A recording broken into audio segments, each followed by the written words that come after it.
नमस्कार पाठ मैं आपका साथी विनय स्वागत करता हूं आपके प्यारे से परिवार IQ पथ पर। आशा है विश्वास है आप अच्छे होंगे और अपना ख्याल अच्छे से रख रहे होंगे। एक बार आप कमेंट बॉक्स में बता दीजिएगा आप अच्छे हैं, अपना ख्याल रख रहे हैं।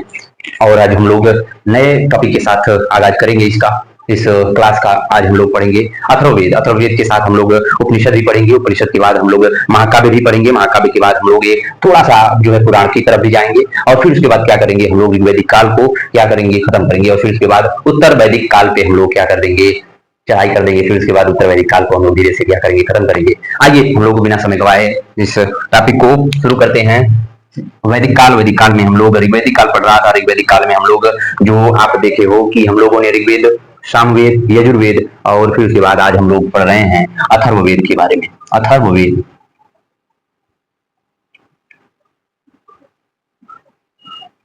अथर्ववेद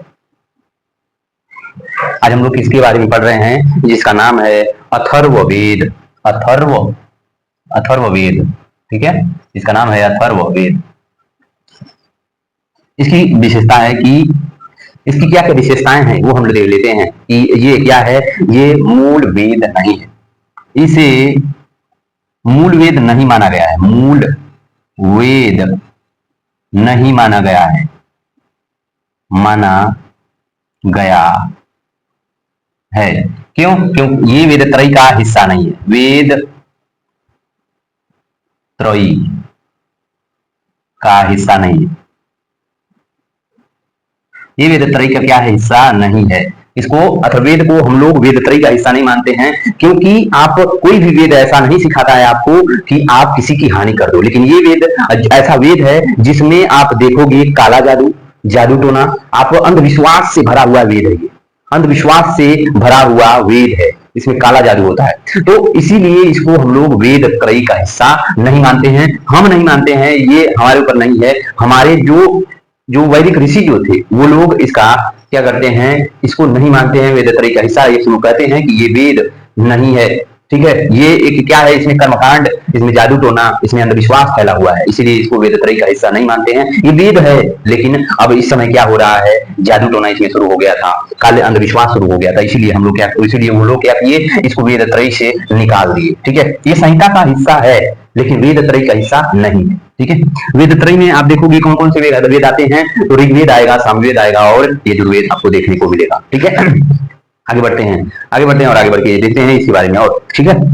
ये संबंधित है, ये संबंधित है, ये संबंधित है काला जादू, काला जादू, अंधविश्वास, अंधविश्वास, ये अंधविश्वास और काला जादू से क्या है, संबंधित है। इसीलिए इसको हम लोग क्या कहते हैं, ये इसीलिए हम लोग इसको वेद त्रयी या वेद मूल वेद का हिस्सा नहीं मानते इसको, ठीक है। तो इसके पाठ करने वाले जो पुरोहित होते हैं, इसके पाठ करने वाले पुरोहित, इसके पाठ करने वाले पुरोहित को हम लोग ब्रह्मा कहते, ब्रह्मा, ब्रह्मा कहते हैं। ब्रह्मा मतलब सारे वेदों के व्याख्या करने वाले, सारे वेदों के जानकार। ये सभी वेदों का आप जानकार ये रखते थे, ये जानकारी रखते थे, इसलिए इनको ब्रह्मा कहते हैं। तो अथर्ववेद के जो पाठ करने वाला पुरोहित होता था उसको हम लोग ब्रह्मा कहते थे। क्या कहते थे? ब्रह्मा कहते थे, ठीक है।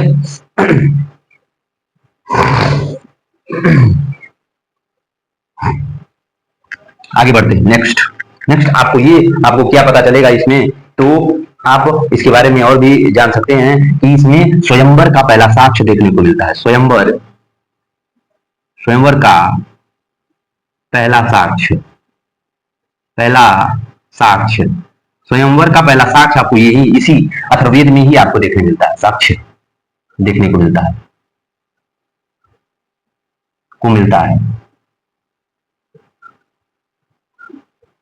है, ठीक है।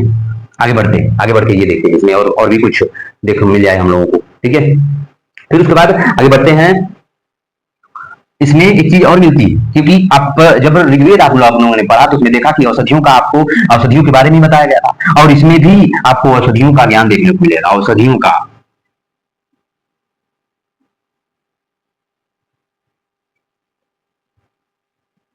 औषधियों का आपको इसमें भी देखने को मिलता है कि औषधियों के बारे में जो है ज्ञान आपको देखने को मिलता है। औषधियों का ज्ञान आपको देखने को मिलता है कहाँ से, यहीं से, ठीक है। आयुर्वेदिक जो औषधियां होती थी, आयुर्वेदिक औषधियां जो होती थी, आयुर्वेदिक, यहीं पे अगर आयुर्वेदिक लिख दूं, आयुर्वेदिक लिपिड में लिख देता हूँ, नहीं तो आप भूल जाओगी, नहीं तो कहोगे क्या बोल रहे हो, ठीक है। आयुर्वेदिक, आयुर्वेदिक औषधियों का,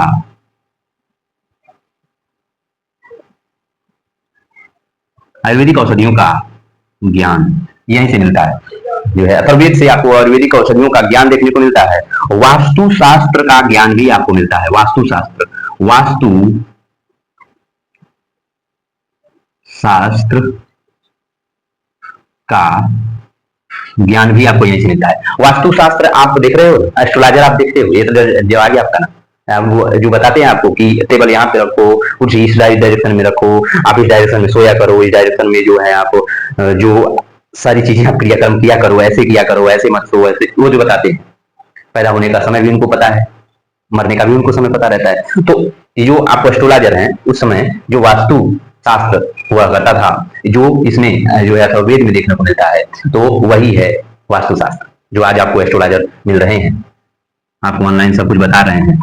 मैरिज आपका विवाह करा भी, आपको सबसे ज्यादा उसमें विवाह आपको करा दे रहे हैं एस्ट्रोलॉजर जो है। आपके करियर के बारे में तो नहीं, लेकिन विवाह आपका जल्दी से सेट करा दे रहे हैं, क्योंकि लड़कियां घूम रही हैं ऐसे बांह फैलाए हुए कि कोई मुझे मिल जाए राजकुमार, और ये लोग बीच के क्या हैं, बीच के जो बिचौलिए हैं, दलाल हैं, जो आपको ऐसे उधर से लड़की आंख बंद करके बात फैलाया दौड़ रही है, इधर से आपको लेते जाकर दोनों को आपस में चपका दे रहे हैं, और दोनों चपक गया, रे एस्ट्रोलॉजर ने आपकी जिंदगी बना दी, विवाह करा दी, बस।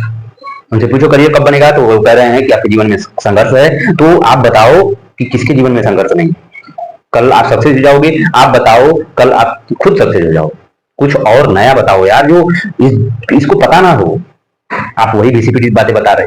तो ये है एस्ट्रोलॉजर आज करके, ठीक है। आपको सबसे ज्यादा लड़की की जरूरत है, वो आपकी पूरा कर दे रहे हैं। विवाह आपका कब होगा, मैरिज आपका कब होगा, जी पूरा कर दे रहे हैं। आगे बढ़ते हैं, नेक्स्ट। नेक्स्ट क्या कहता है, नेक्स्ट आप कुछ इसकी विशेषता हम लोग देख लेते हैं क्या कहता है, ठीक है।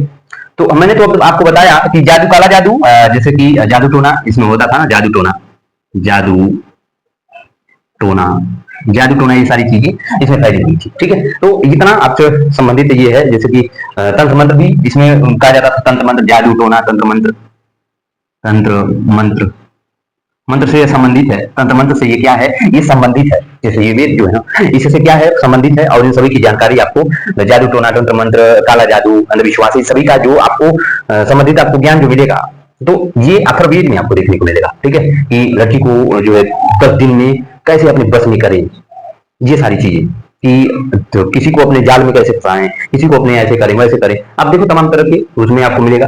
तो ये सारी चीजें आपको इसमें देखने को, अथर्ववेद में देखने को मिलेगी, और उसी का कॉपी करके कुछ लोग लेके आए और खूब व्यूज बढ़ा रहे हैं, और कुछ जाहिल लोग हैं जो इसका प्रयोग कर रहे हैं।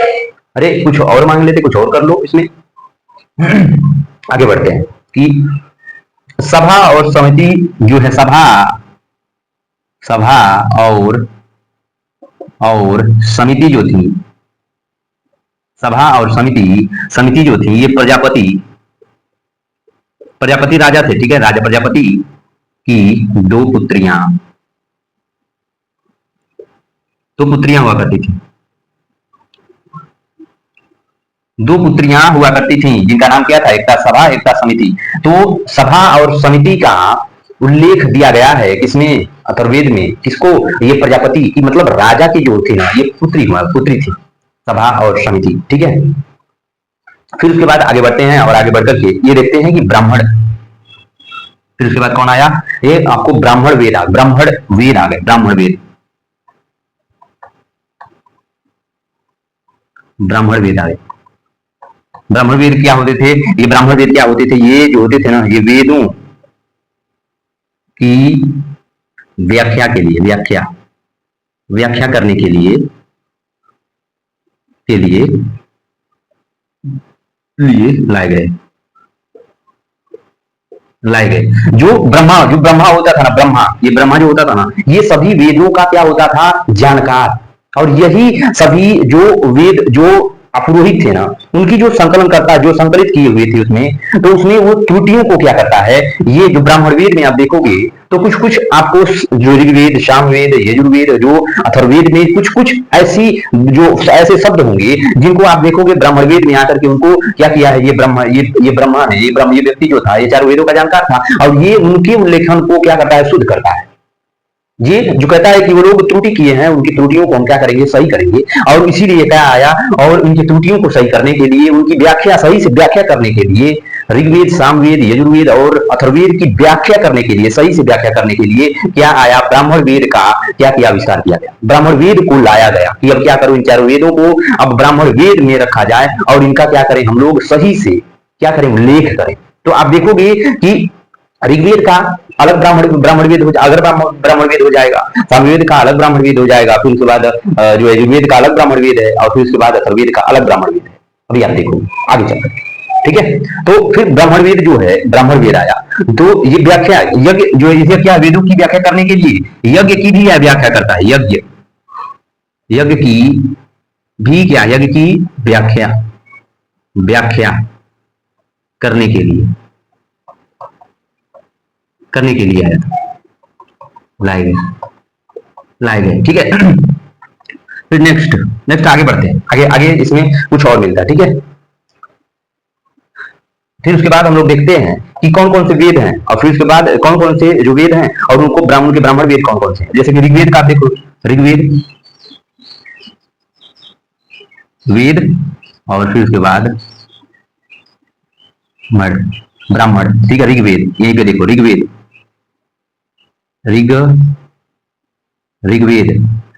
का कौन सा ब्राह्मण है, तो ऋग्वेद का ऐत्रेय और कौपितकी ब्राह्मण है। कौपितकी ब्राह्मण है, ऐत्रेय और कौपितकी ब्राह्मण है। इसके दो ब्राह्मण है, कौन से, इसके दो ब्राह्मण वेद हैं, ऐत्रेय ब्राह्मण वेद है और कौपितकी ब्राह्मण वेद है। आप देखो ऋग्वेद का आप देखोगे, इसका व्याख्या जो हुआ है, ऐत्रेय ब्राह्मण और कौपितकी ब्राह्मण वेद, इन दोनों में ही क्या किया गया है, ऋग्वेद को जो है संगठित किया गया है, इसमें इनका क्या किया गया है, व्याख्या किया गया है। तो ऋग्वेद में जो आपको मिलेगा उसमें कुछ कुछ वर्ड जो होंगे, ऐत्रेय ब्राह्मण और कौपितकी ब्राह्मण में कुछ कुछ वर्ड जो होंगे जो शुद्ध किया गया होगा। तो ये जो ब्रह्मा जो था ना, ये कह रहा है कि जो ऋग्वेद में जो पुरोहित थे, होत्री होते थे, वो क्या है, कुछ त्रुटियां किए हुए हैं, इसीलिए हम लोग क्या कहते हैं, ऐत्रेय ब्राह्मण में और कौपितकी ब्राह्मण में इनकी शुद्धि किए हुए हैं, और फिर उसके बाद इसका व्याख्या किए हुए हैं, ठीक है। आगे बढ़ते हैं, आगे आपको क्या मिलेगा, सामवेद देखने को मिलता है। सामवेद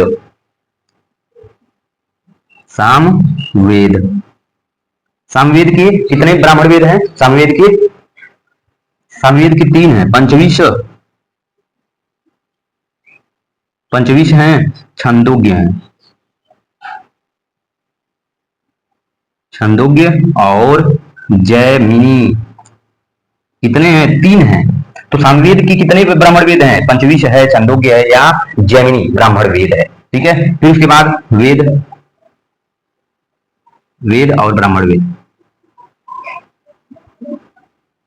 ब्राह्मण वेद आते हैं, ठीक है। फिर उसके बाद यजुर्वेद और अथर्ववेद,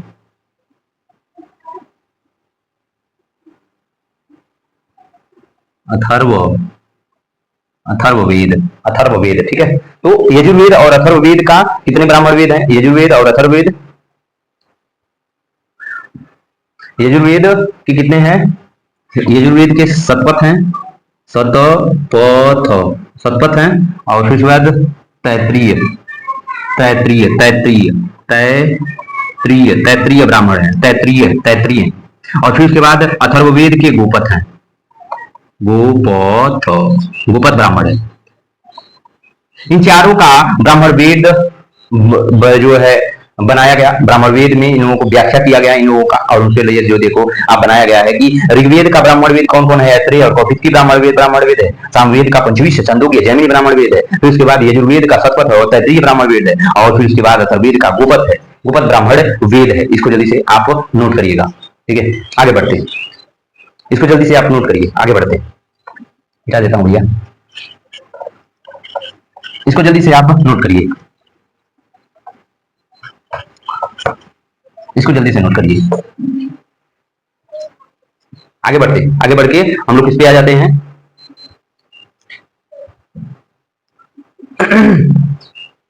अब हम लोग आ जाते हैं उपनिषदों पे। उपनिषद, उपनिषद,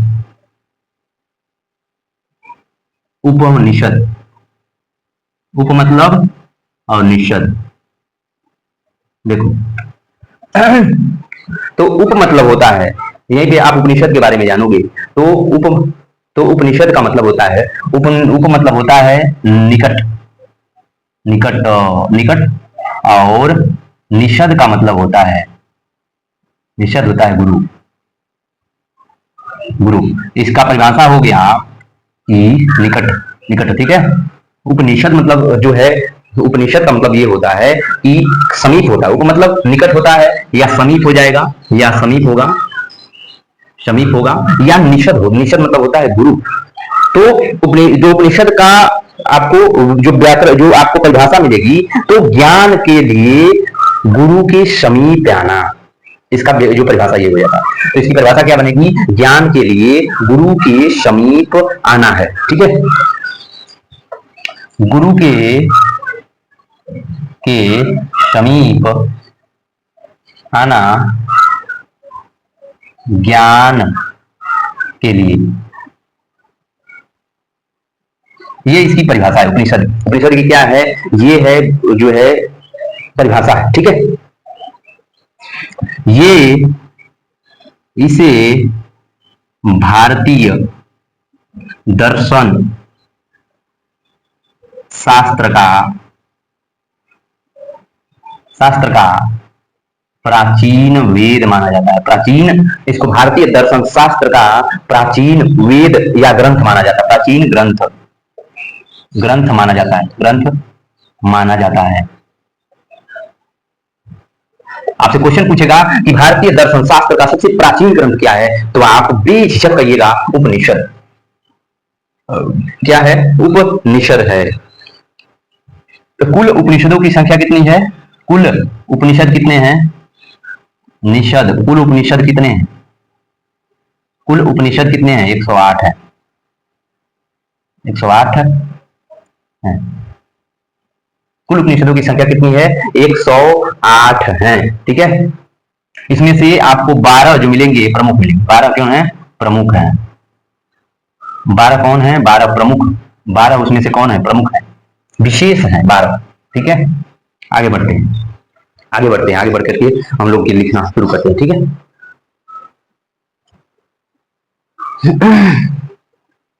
जैसे जैसे कुछ उपनिषद ऐसे हैं, जैसे कि जैसे कुछ उपनिषद है कठोप, जो कठोप, कठोप उपनिषद, उपनिषद, कठोप उपनिषद कौन है, ये कठोप उपनिषद, कठोप उपनिषद है, कंठोप नहीं, कठोप, कठोप उपनिषद है, जिसमें यम और किसके किसके बारे में बताया गया है, नचिकेता। यम, कठोप उपनिषद में यम, नचिकेता, यम और नचिकेता, नचिकेता संवाद, संवाद की बात की गई है। किसमें, कठोप उपनिषद में यम और नचिकेता का वाद किया गया, वाद की बात की गई है। फिर उसके बाद अगला आता है, अगले में जो है मुंडक, अगला कौन है आपका, मुंडक मिलेगा, मुंडक, मुंडक उपनिषद, मुंडक उपनिषद। मुंडक उपनिषद में आप देखोगे तो इसमें क्या मिला है, तो मुंडक में जो आप सत्यमेव जयते, सत्यमेव जयते, सत्यमेव जयते, इंपोर्टेंट करिएगा इसको, ठीक है। तो भारत का आदर्श वाक्य जो है, ये भारत का आदर्श वाक्य, भारत का आदर्श वाक्य, भारत का आदर्श वाक्य वाक्य सत्यमेव जयते, ये मुंडक उपनिषद में दिया गया है। ठीक है, फिर उसके बाद आगे बढ़ते हैं, आगे बढ़ करके ये देखते हैं अगला उपनिषद कौन है। जवालोपनिषद, जवालोपनिषद उपनिषद, जवालोपनिषद। जवालोपनिषद में आपको क्या देखने को मिलेगा? जवालोपनिषद में, तो जवालोपनिषद में आपको 4 आश्रम व्यवस्था, 4 आश्रम व्यवस्था का उल्लेख मिलेगा। किसका उल्लेख मिलेगा? जैसे किसका? जो ब्रह्मचर्य, फिर उसके बाद गृहस्थ, वानप्रस्थ और सन्यास। ठीक है, तो गृहस्थ जो है सबसे बड़ा गृहस्थ, इसमें जो उल्लेख आश्रमों में सबसे बड़ा जो है आश्रम व्यवस्था में सबसे बड़ा कौन है? तो सबसे बड़ा है गृहस्थ। तो आप गृहस्थी में रह करके आप सारी चीजों का पालन कर रहे हैं। ठीक है, जवालोपनिषद में 4 आश्रम व्यवस्था का उल्लेख दिया गया है, जैसे ब्रह्मचर्य, गृहस्थ, वानप्रस्थ और संन्यास। उम्र की बात की गई है कि 25 जो है आप 25 साल तक क्या करो? ब्रह्मचर्य रहो। 50 साल तक आप क्या 50 के बाद 25 के बाद आप शादी करो। 25 के बाद आप 50 साल तक जो 25 से 50 साल तक क्या करो? 0 से 25 साल ब्रह्मचर्य रहो, 25 से 50 साल गृहस्थ समारोह। फिर उसके बाद देखा जाए तो 50 से आप 75 तक क्या करो? वानप्रस्थ, भोगो विलासो, उसका जो मन करे आप वो करो। फिर उसके बाद आप क्या कर लो? आप 75 से आप 100 तक क्या कर दो? आप जो है वानप्रस्थ चल जाओ। वानप्रस्थ मतलब संन्यास, जो क्या दान दक्षिणा धर्म, ये सारी चीजें उसमें आ जाती हैं। तो 25 से 75 तक करो। फिर उसके बाद आप क्या करो? संन्यास ले लो। 75 से लेकर के 100 वर्ष के बीच आप क्या कर दो? संन्यास ले सकते हो। ठीक है, तो जवालोपनिषद में इसका उल्लेख देखने को मिलता है। ठीक है,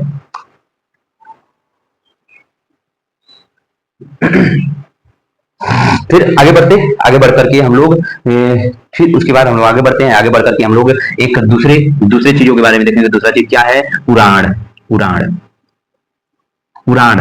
आपको देखने को मिलेगा। पुराण के बारे में थोड़ी सी जानकारी है, पुराण के बारे में थोड़ी सी जानकारी आपको देख दूंगा मैं। ठीक है, पुराणों में ही ये जो इंपोर्टेंट करके लिखिएगा। पुराणों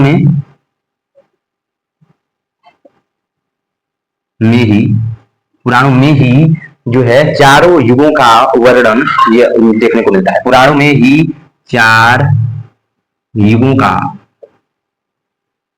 वर्णन मिलता है।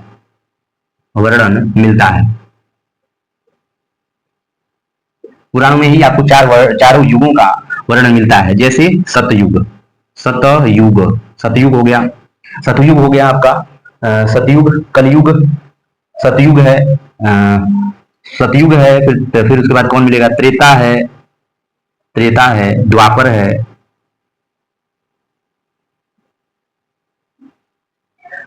त्रेता है, द्वापर युग है। फिर उसके बाद कौन हमारा आ जाता है? ये कौन? कलयुग। कौन है? कलयुग है। तो ये सतयुग जो है इसको विष्णु का युग कहा जाता है। विष्णु का युग। ठीक है, ये कौन है? विष्णु का युग है। और फिर उसके बाद जो त्रेता आपका है ना, जो आपका त्रेता युग है, इसे राम का युग कहा जाता है। राम का युग। द्वापर जो है आपका कृष्ण का युग है। महाभारत इसी में आपको देखने को मिलेगा, द्वापर युग में ही। ठीक है, और कलयुग जो है ये कल्कि का है। कल्कि का युग है। कल्कि का युग है। ये क्या है? कल्कि का युग है। उत्तर प्रदेश के संभल में इसका जन्म होगा। तो कल्कि का जो जन्म है, कल्कि का युग, कल्कि का जन्म जो है ना, कल्कि का जन्म जो होगा आपकी उत्तर प्रदेश की, हमारे ही उत्तर प्रदेश के संभल जिला है ना, संभल जो जिला है, संभल जिले में, उत्तर प्रदेश में इसका जन्म होगा। संभल जिला में जो आप कल्कि का जन्म होगा वो उत्तर प्रदेश के संभल जिले में, ये हमारे वेद बताते हैं। वेदों में लिखा गया है कि कल्कि का जो जन्म होगा वो उत्तर प्रदेश के संभल जिले में होना है। ये ऐसा अनुमान दिया गया है। ठीक है। कल्कि के युग को क्या कहा जाता है, कलयुग को कल्कि का युग कहा जाता है। द्वापर कृष्ण का युग है, त्रेता राम का युग है, सतयुग जो है विष्णु का युग है। फिर उसके बाद आगे नेक्स्ट नेक्स्ट पे हम लोग बढ़ते हैं ठीक है। तो पुराण, ये जो पुराण जो लिखे गए हैं, पुराण जो है, पुराण लोमहर्ष लोमहर्ष और उग्र श्रवा उग्र श्रवा उग्र श्रवा द्वारा, लोमहर्ष और उग्र श्रवा द्वारा लिखे गए हैं।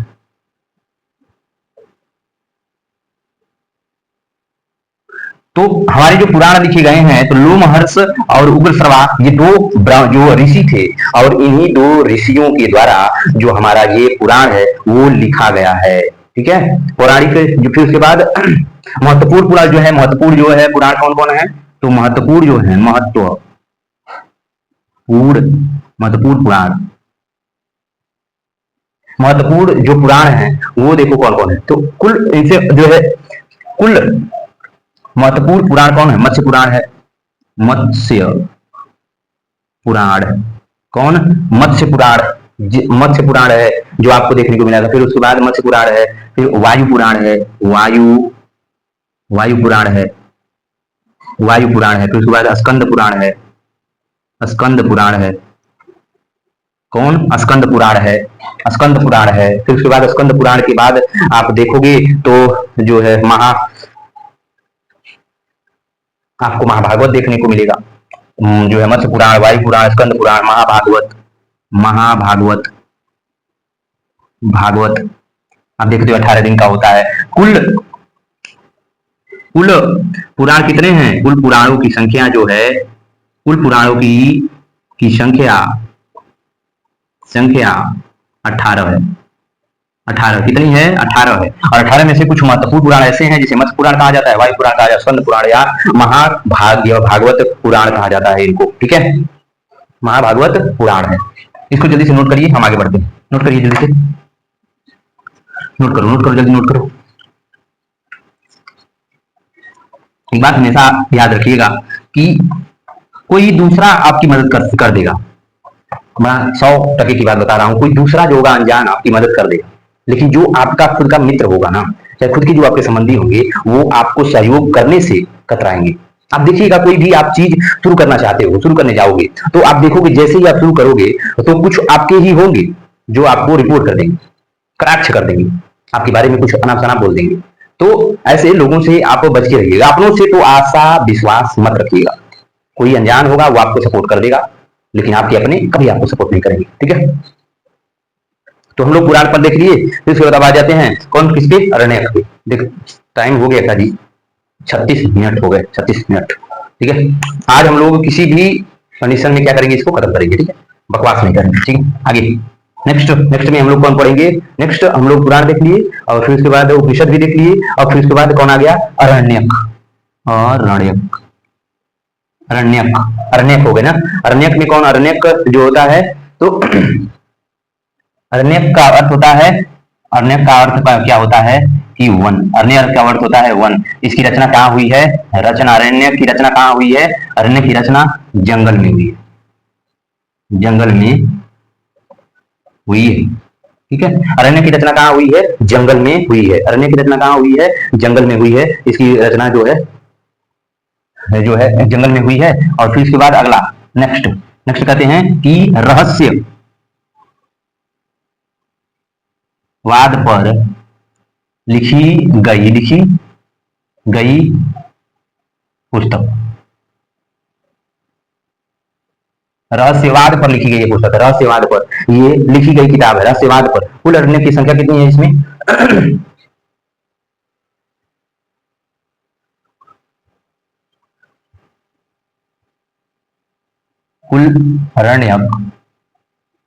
कुल अरण्यक कितने हैं, 7 हैं। ठीक है, कुल अरण्यक कितने हैं, 7 हैं।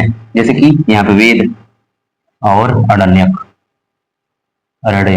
ठीक है, वेद और अरण्यक, ऋग्वेद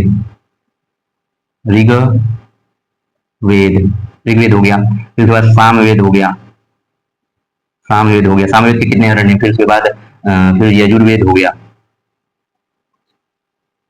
अथर्ववेद हो गया, अथर्ववेद हो गया। ठीक है, तो ऋग्वेद के कितने अरण्यक हैं, ऋग्वेद के कितने अरण्यक हैं, ऐत्रेय और कौपितकी, एक दो दो हो गए। ऋग्वेद के कितने, ऐत्रेय और कौपितकी, कौपितकी अरण्यक हो गए। ये जो फिर उसके बाद सामवेद के कौन कौन है, सामवेद के पंच, विश्व, छंदोग्य, छंदोग्य, पंचविश, छंदोग्य और जैमिनी, जैमिनी हो गया। फिर उसके बाद यजुर्वेद के, यजुर्वेद की आप देखोगे, यजुर्वेद के कितने जो है कितने हो गए, शतपथ, शतपथ और शतपथ हो गया, और छंदोग्य हो गया, जैसा 1 2 3 4 5 6, शतपथ हो गया, शतपथ और तैत्रीय, तैत्रीय, तैत्रीय। और फिर उसके बाद इसके कुछ कोई नहीं, कोई अरण्यक नहीं है, नहीं, इसका कोई अरण्यक नहीं है, इसका अथर्ववेद का कोई अरण्यक नहीं है। आप इसको नोट करिएगा जल्दी से। ठीक है, रहस्यवाद पर ये लिखी गई किताब है और इसका कोई जो है इसमें इसका कोई भी अरण्यक नहीं है। ठीक है, आगे बढ़ते हैं, आगे बढ़ करके इसे लिखते हैं। रहस्य, ये रहस्य ग्रंथ है, रहस्यवाद पर लिखी गई पुस्तक है या ग्रंथ है। और फिर उसके बाद देखा जाए तो महाभारत में, महाभारत में इसे इसे वेदों का नवनीत नवनीत मक्खन मक्खन कहा है, कहा गया है, कहा गया है। नवनीत मक्खन, नवनीत, नवनीत या मक्खन, नवनीत या मक्खन कहा गया है, नवनीत कहा गया है, नवनीत कहा गया है या मक्खन कहा गया है। आप देखोगे मक्खन, मक्खन क्या है, मक्खन आपको हर चीज में क्या है, सर्वश्रेष्ठ दिखाया गया है, मतलब मक्खन आपके लिए बहुत क्या है, लाभदायक है। तो आप वेदों को अगर सरलता से जानना है तो आपको क्या करोगे, आपको अरण्यक पढ़ना पड़ेगा। अरण्यक आप पढ़ोगे तो वेदों को आप सबसे पहले क्या करोगे, जान लोगे, वेदों के बारे में आप जान लोगे। इसीलिए इसको नवनीत कहा गया है या मक्खन कहा गया है, ये याद रखिएगा। ठीक है, ये इंपोर्टेंट करके लिखिएगा, इसको इसको इंपोर्टेंट रहने दीजिएगा ना। महाभारत में इस जो है अरण्य को, महाभारत में इसे वेदों का अरण्य जो है मक्खन, नवनीत या मक्खन कहा गया है, किसको, अरण्य को। ठीक है, ये जो अभी मैंने बताया ना कि वेदों को क्या करता है, जो चिन्हित करता है उनकी विशेषताओं के बारे में बताता है। तो ये क्या करता है कि वेदों वेदों के वेदों के दार्शनिक बिंदु को बताता है, दार्शनिक बिंदु को बताता है। जो है अरण्यक जो है ये वेदों के दार्शनिक बिंदु को क्या करता है, बताता है। वर्तमान में इनकी वेदों, इनकी संख्या कितनी है, 7 है। कितनी संख्या है इनकी, 7 है। ठीक है, फिर आगे बढ़ते हैं, आगे बढ़ते हैं और आगे बढ़ करके इसके बारे में लिखते हैं। ठीक है, इसके बाद कौन आता है, महाकाव्य, महाकाव्य, महाकाव्य आ गया। महाकाव्य में आप सबसे पहले पढ़ोगे रामायण। महाकाव्य में आप सबसे पहले इसके बारे में पढ़ोगे रामायण। 2 महाकाव्य हैं, एक रामायण है, एक महाभारत है। रामायण, ठीक है, ये संस्कृत भाषा का ग्रंथ है, संस्कृत भाषा का ग्रंथ है। ये क्या है, संस्कृत भाषा का ग्रंथ है और इसकी रचना महर्षि वाल्मीकि, महर्षि वाल्मीकि ने त्रेता युग की कहानी है। त्रेता युग की कहानी है,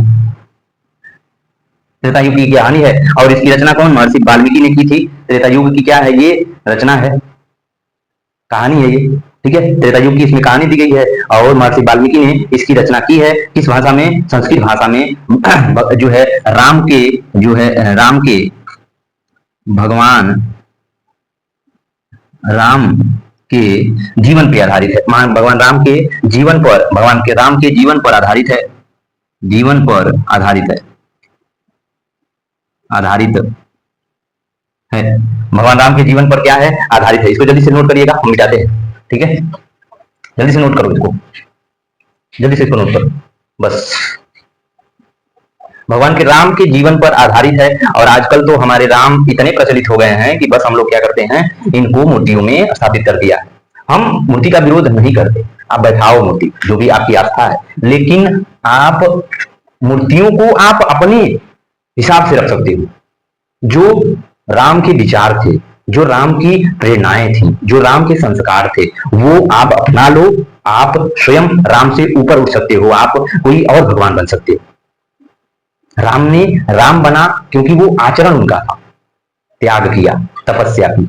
आप क्या कर रहे हो? राम की मूर्ति को बना रहे हो, घर में बैठा रहे हो, फिर उसके बाद अपना आंख बंद कर रहे हो, कान बंद कर ले रहे हो, और उस मूर्ति से कह रहे हो कि तुम मेरे लिए कर दो।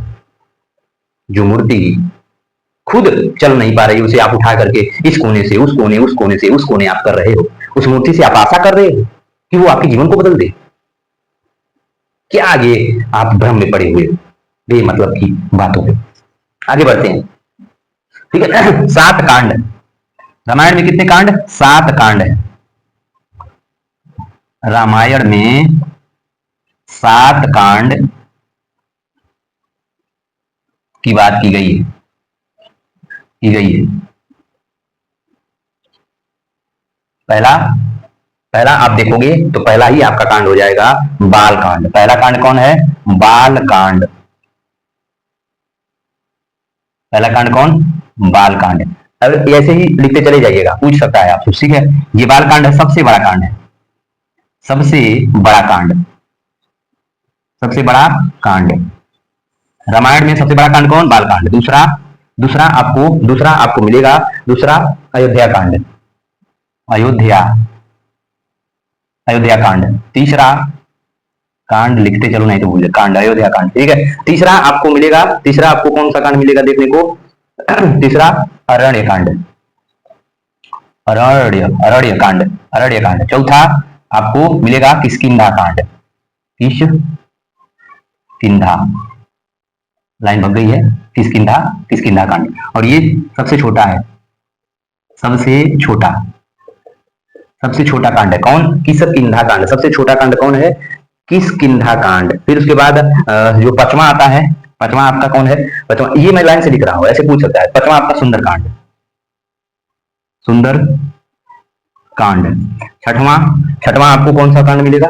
सतवां जो है, छठवां, छठवां लंका, छठवां कौन है? लंका कांड है, छठवां लंका कांड। छठवां कौन है? लंका कांड है। और सतवां कौन है? उत्तर कांड है, उत्तर कांड। कौन है सतवां? जो है सतवां उत्तर कांड है। जो रामायण जो आपको जिसमें मिलेगी, लव कुश मिलेगा इसमें आपको। सीता का जो सीता पे उंगली उठाया गया है, सीता का वनवास भी हो जाएगा, सीता चली जाएंगी जंगल, फिर उसमें लव कुश दिखाएंगे, लव कुश क्या करेंगे, फिर से राम से लड़ेंगे, फिर आएंगे, फिर वैसे ये सारी चीजें जो जो आपको उत्तरकांड में देखने को मिलेगा, ठीक है? इसमें लव कुश को दिखाया गया है, हर किसी को दिखाया गया है। इंपोर्टेंट पॉइंट यहाँ पर लिखिएगा, इंपोर्टेंट पॉइंट करके, ठीक है? इसमें कितने कुल कितने श्लोक हैं? कुल इसमें 24,000, इसमें कितने हैं? 24,000 श्लोक हैं। इसमें कितने श्लोक हैं? 24,000 श्लोक हैं। कितने श्लोक? 24,000 श्लोक हैं। तो रामायण में कितने श्लोक हैं? 24,000 श्लोक पड़े हुए हैं। इसमें कितने श्लोक पड़े हुए हैं? 24,000 श्लोक पड़े हुए हैं। इसमें इसका फारसी में अनुवाद, इसका रामायण का, ठीक है, रामायण का फारसी में अनुवाद, इंपोर्टेंट करिए, फारसी में अनुवाद, इसका फारसी में अनुवाद किया था कौन? अकबर के समय अनुवाद किया गया था, अकबर के समय,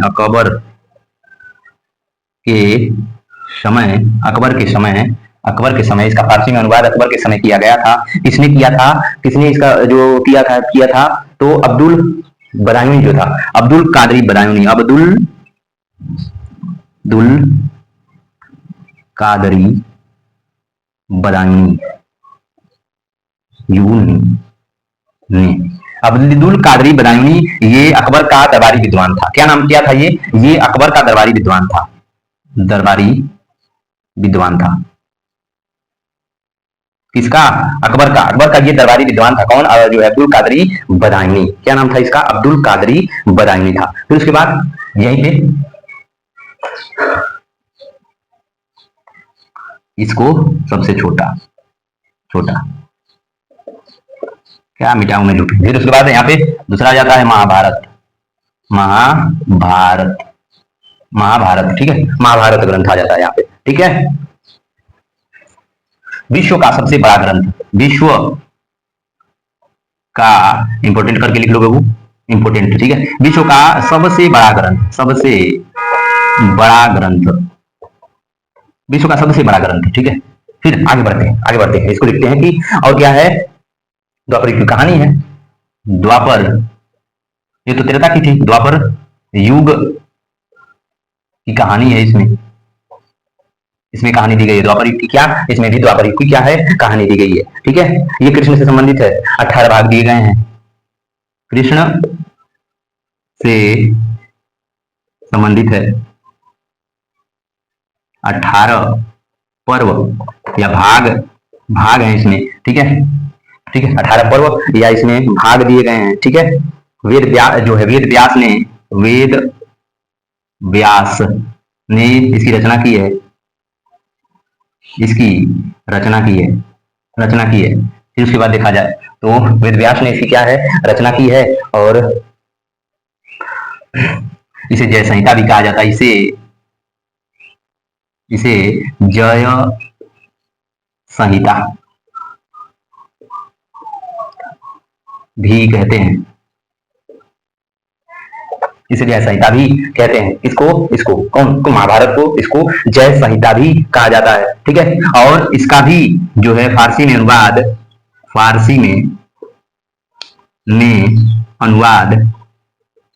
किसने किया था? यही बदायूनी ने किया था, अब्दुल कादरी बदायूनी ने किया। ठीक है, इसका जो फारसी में अनुवाद किसने किया था? अब्दुल कादरी बदायूनी ने इसका क्या किया? जो है फारसी में अनुवाद किया था। ठीक है, तो आपको दिख रहा है ना? दिख रहा है बाबू? ठीक है, दिख रहा है आपको। ठीक है, तो आज हम लोगों ने ऋग्वैदिक काल को खत्म किया और कल हम लोग किसके बारे में पढ़ रहे होंगे? तो उत्तर वैदिक काल के बारे में पढ़ रहे होंगे। और फिर उसके बाद हम लोग महाजन जो है कि जैसे कि जैन धर्म और बौद्ध धर्म के बाद महाजन पदों पे आ जाएंगे। आप अपनी तैयारी को अच्छे से ईमानदारी से करिएगा और अपना ख्याल रखिएगा। नमस्कार।